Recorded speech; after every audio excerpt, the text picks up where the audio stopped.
In the late 1960s, a shadow fell over Northern California. It was cast not just by a serial killer, but by a master manipulator who craved the spotlight. Signing his letters with a crosshair symbol and opening with the chilling catchphrase, "This is the Zodiac speaking," he turned his crimes into a gruesome public game. Decades later, the Zodiac killer remains one of America's most haunting criminal enigmas. This is the breakdown of his terrifying reign, the brilliant codebreakers who smashed his most complex puzzle, and where the investigation stands today. The Reign of Terror. The Zodiac's confirmed timeline spans from December 1968 to October 1969, primarily targeting young couples in secluded lovers' lanes around the San Francisco Bay Area. December 20th, 1968, David Faraday, 17, and Betty Lou Jensen, 16, were shot and killed in Vallejo. July 4th, 1969, Darlene Ferrin, 22, and Michael Maggio, 19, were shot at Blue Rock Springs Park. Darlene tragically died, but Michael survived, providing the first description of the attacker. September 27, 1969, Brian Hartnell, 20, and Cecilia Shepard, 22, were brutally stabbed at Lake Berryessa. The killer wore an executioner-style hood with the Zodiac crosshairs stitched onto the chest. Brian survived. Cecilia did not. October 11, 1969, Paul Stein, 29, a taxi driver, was shot and killed in San Francisco's affluent Presidio Heights neighborhood. While the Zodiac claimed to have taken 37 lives, police have officially confirmed only 5 deaths and 2 survivors.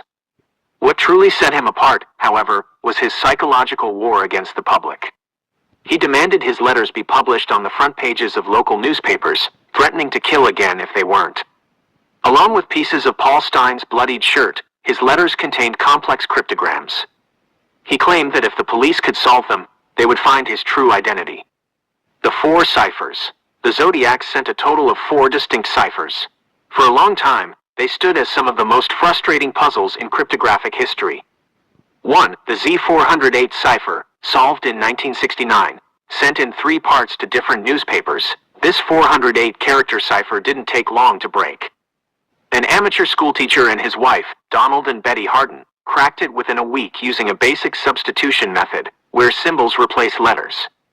The message did not reveal a name, but it did expose a deeply disturbed mind, opening with, "I like killing people because it is so much fun," and concluding with a bizarre claim that his victims would become his slaves in the afterlife. 2. The Z340 cipher, the 51-year mystery solved in 2020, sent in November 1969. The 340-character cipher stumped the world's greatest military and intelligence minds for over half a century. The breakthrough finally came in December 2020. A 3-man amateur team consisting of American computer programmer David Oranchik, Australian mathematician Sam Blake, and Belgian software engineer Jarl van Eyck successfully broke the code. Using custom-built software called AZ Decrypt, they discovered that the Zodiac didn't just substitute letters. He jumbled the reading order using a diagonal transposition method, reading down 1 row and over 2 columns. Furthermore, the killer made several spelling mistakes that further threw codebreakers off the scent for decades. The fully verified, decoded message read, "I hope you are having lots of fun in trying to catch me. That wasn't me on the TV show, which brings up a point about me. I am not afraid of the gas chamber because it will send me to paradise all the sooner because I now have enough slaves to work for me where everyone else has nothing when they reach paradise, so they are afraid of death. I am not afraid because I know that my new life will be an easy one in paradise death." 3. The Z13 and Z32 ciphers, unsolved. The final 2 ciphers remain unbroken. The Z13 is uniquely tantalizing because it is preceded by the words, "My name is." Unfortunately, at just 13 characters long, it is mathematically impossible to verify a definitive solution. Too many names can be forced to fit the short sequence of symbols. The Z32 was claimed by the killer to contain the coordinates of an undetonated bomb, but it also lacks enough context to solve securely. The main suspects. Over the years, thousands of suspects have been investigated. 2 names, however, frequently dominate the discussion: Arthur Lee Allen. To this day, Allen remains the most compelling circumstantial suspect. A former schoolteacher and convicted child molester, Allen lived in Vallejo near the initial crime scenes.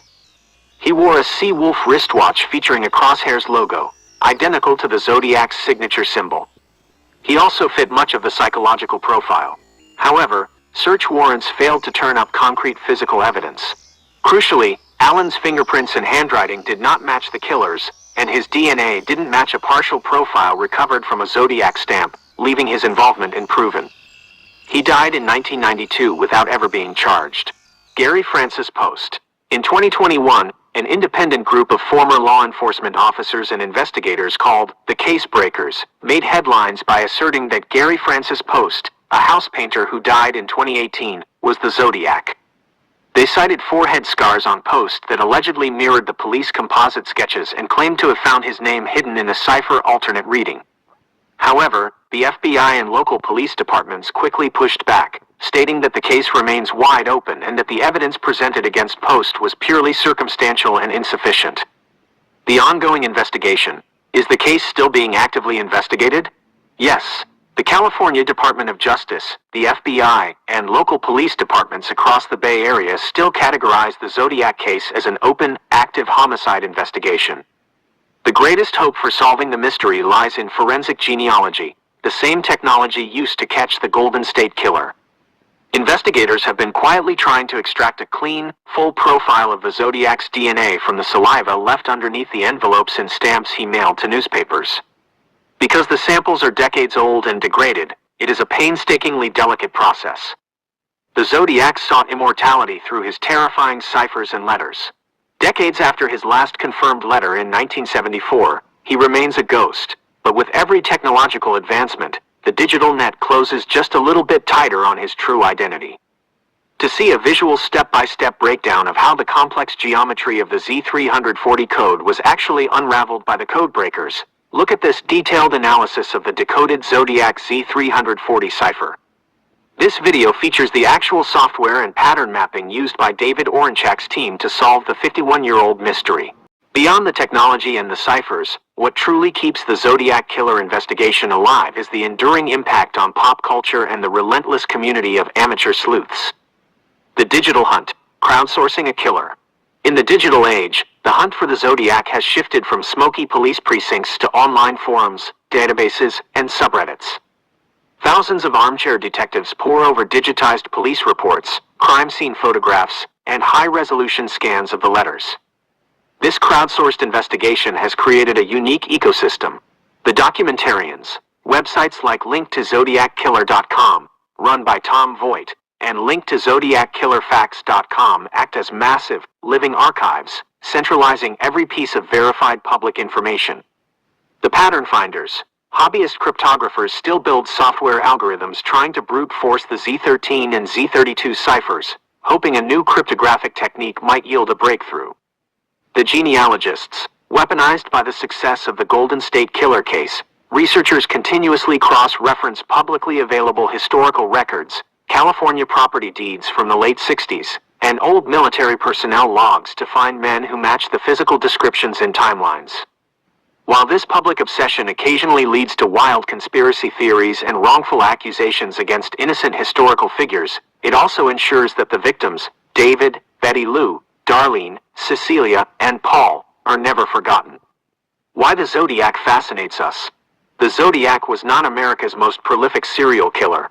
Statistically, figures like Ted Bundy, John Wayne Gacy, or the Green River Killer claimed far more lives. Yet, the Zodiac remains arguably the most famous. Why? The taunting disconnect. Most serial killers try to hide their crimes. The Zodiac wanted an audience. He weaponized the media, forcing the public to become complicit in his game by threatening to kill more people if his letters weren't printed. He created a persona, complete with a costume, a logo, and a catchphrase, effectively branding his terror. He also targeted the ultimate symbol of safety, young people simply enjoying an evening out in the beautiful landscape of Northern California. By attacking seemingly at random, he created a pervasive sense of dread, the idea that anyone, anywhere, could be next. The final threshold. As time marches on, the window for a living resolution is rapidly closing. If the Zodiac Killer were a young man of 25 during his first attacks in 1968, he would be well into his 80s today. It is highly probable that, like Arthur Lee Allen and Gary Francis Post, the actual Zodiac Killer has already taken his identity to the grave. But for law enforcement and the families of the victims, a post-mortem identification is still justice. The FBI and California forensics labs continue to quietly run the evidence against updated DNA matching protocols. The story of the Zodiac is a narrative in two parts: the terrifying mid-century monster who outran the technology of his time, and the modern, global community of scientists and sleuths determined to ensure his anonymity doesn't last forever.